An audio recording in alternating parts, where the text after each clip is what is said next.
Today, February 14th, 2026. And today I wanted to bring a topic that it's very controversial, the Ukrainian and Russian peace talks.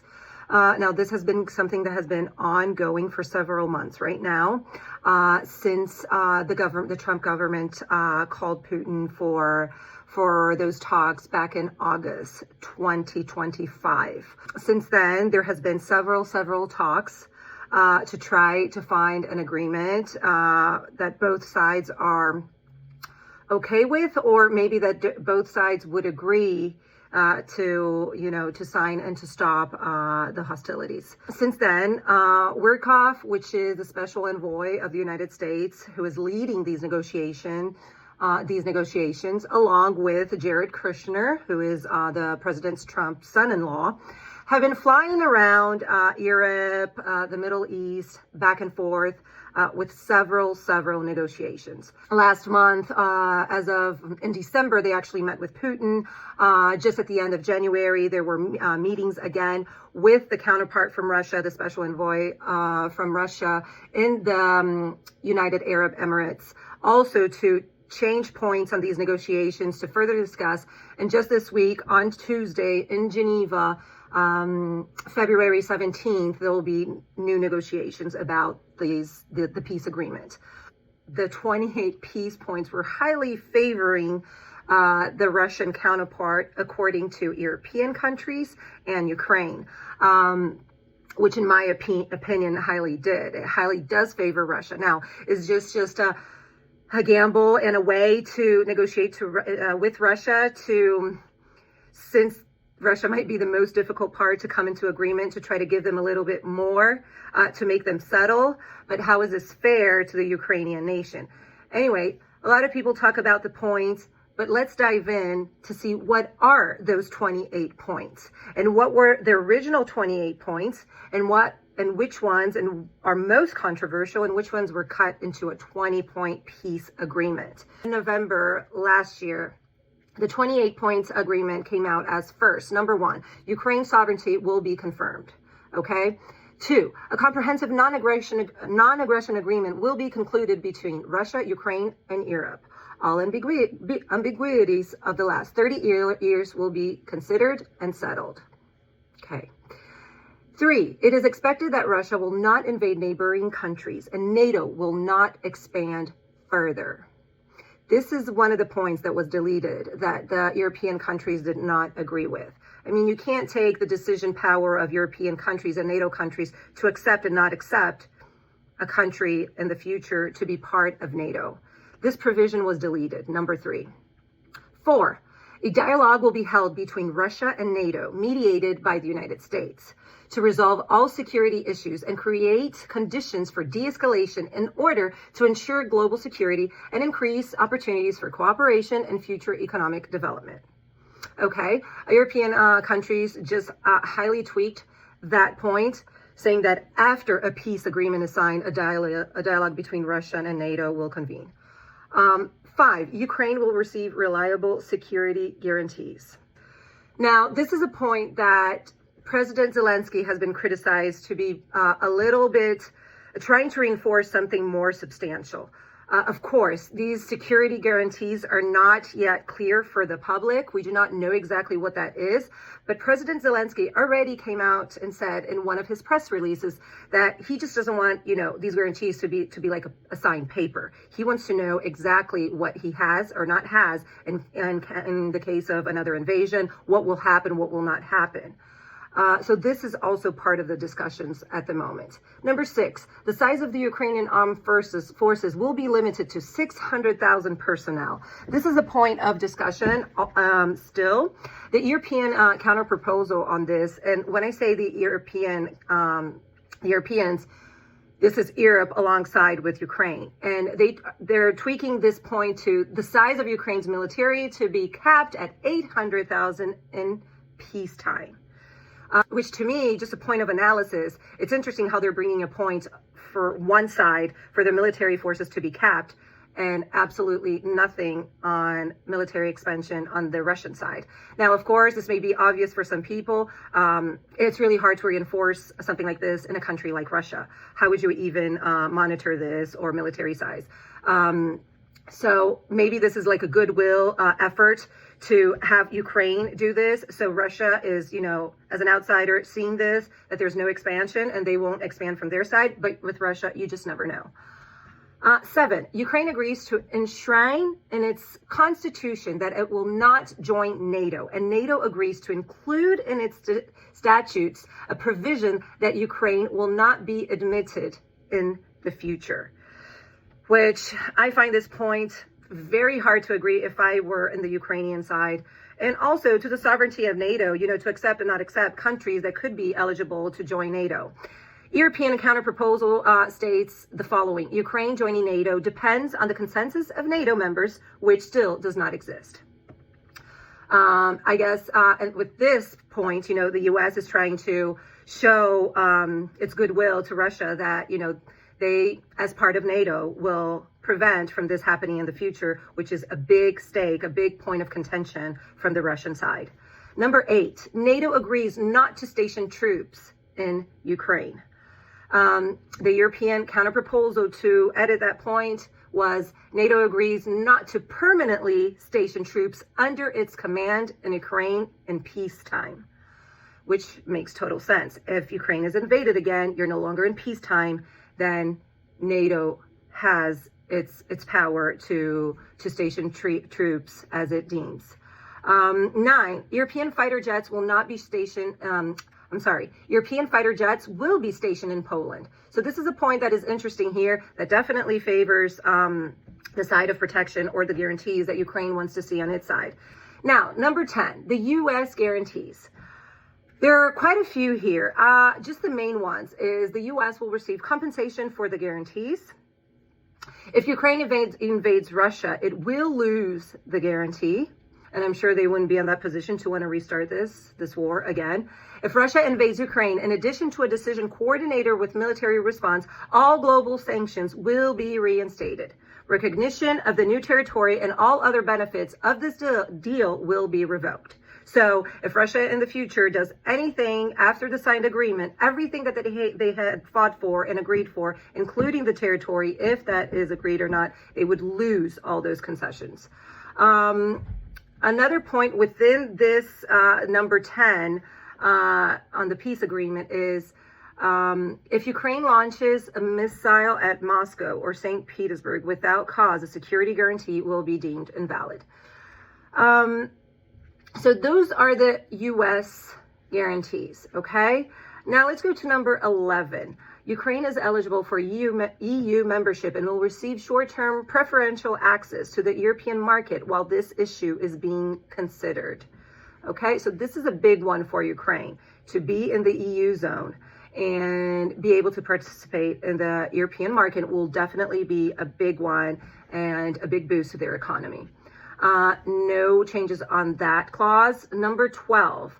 A powerful global package of measures to rebuild Ukraine, including but not limited to the creation of a Ukrainian development fund to invest in fast-growing industries, including technology, data centers, artificial intelligence.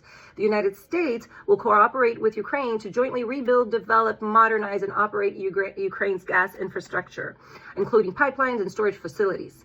Joint efforts to rehabilitate war-affected areas for restoration, reconstruction, and modernization of cities and residential areas, infrastructure development, extraction of minerals and natural resources. So that's a part that it's kind of blurred because if the U.S. is going to extract those, what is the deal here? Is Ukraine benefiting from that? Is this an agreement, an export agreement? Are they going to receive any compensation for these minerals?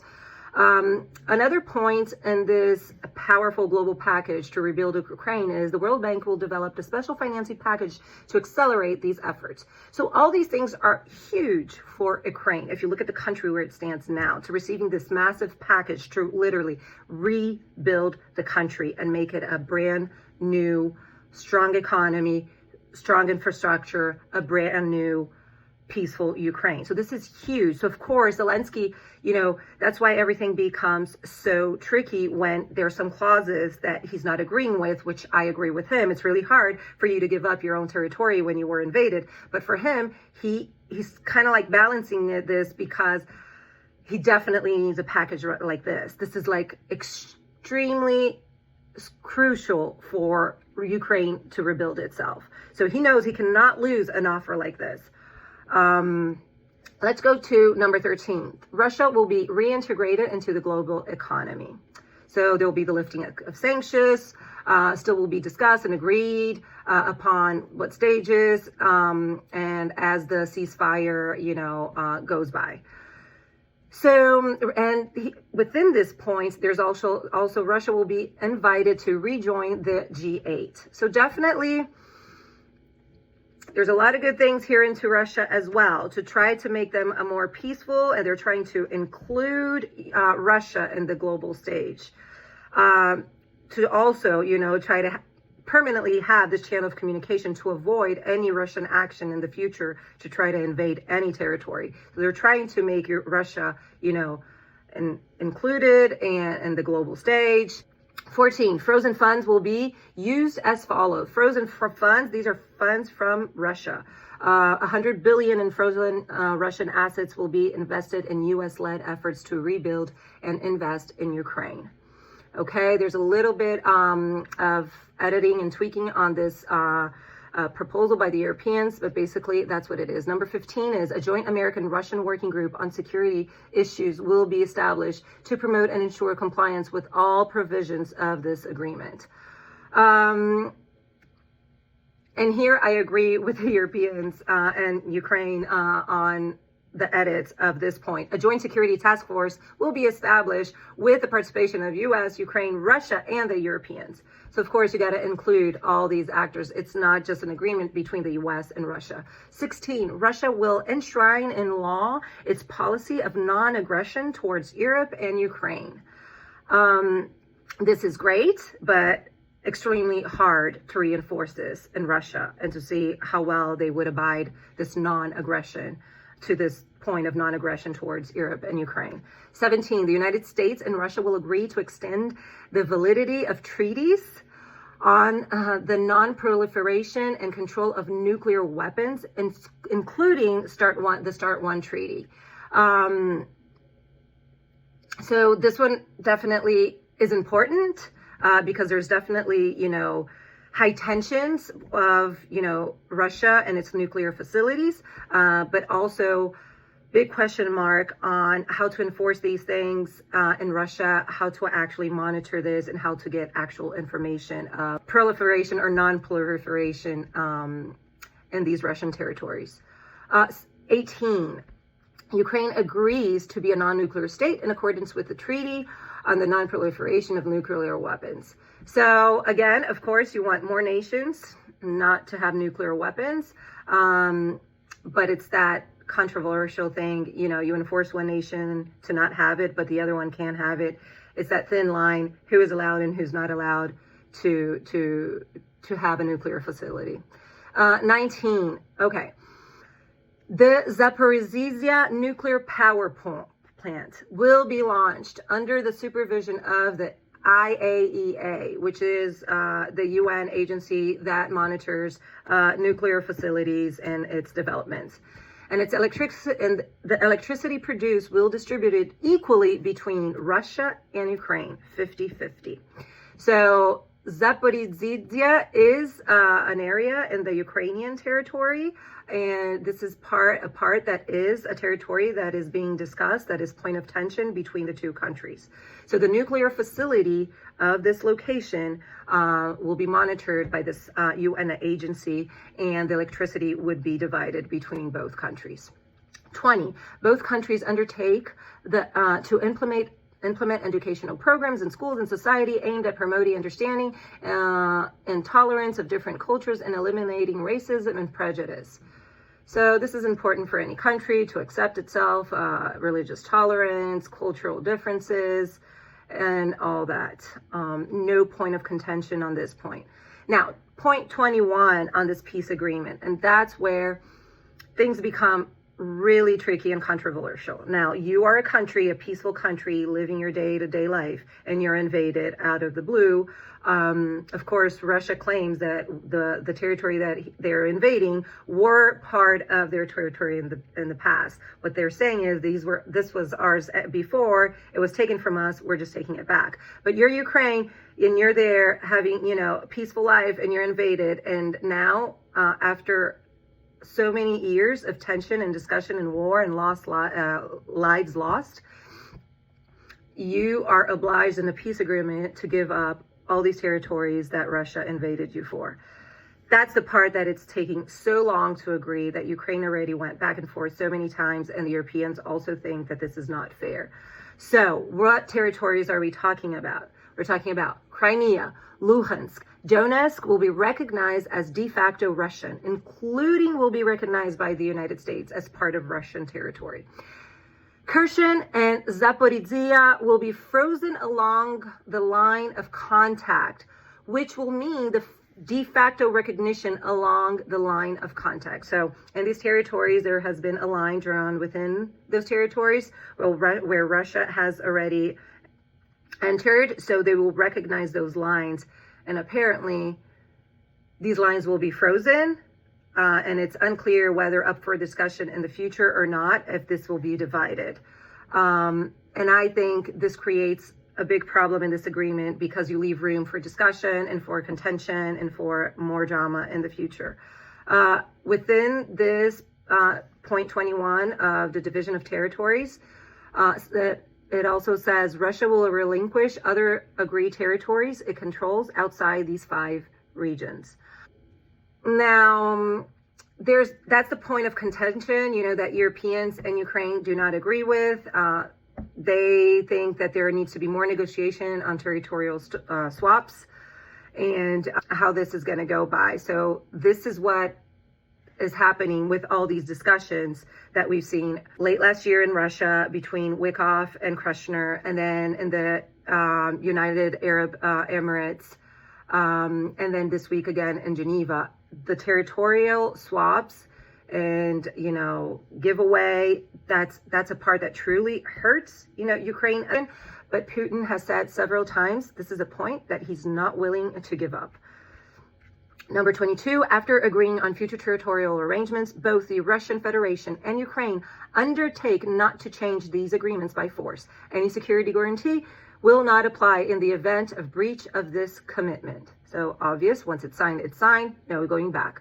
23, Russia will not prevent Ukraine from using the Dnieper River and Dnieper River, so the pronunciation there might differ, for commercial activities. And agreements will be reached on the free transport of grain across the Black Sea.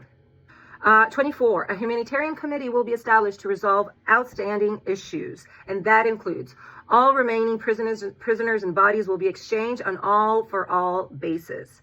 All civilian detainees and hostages will be returned, including children.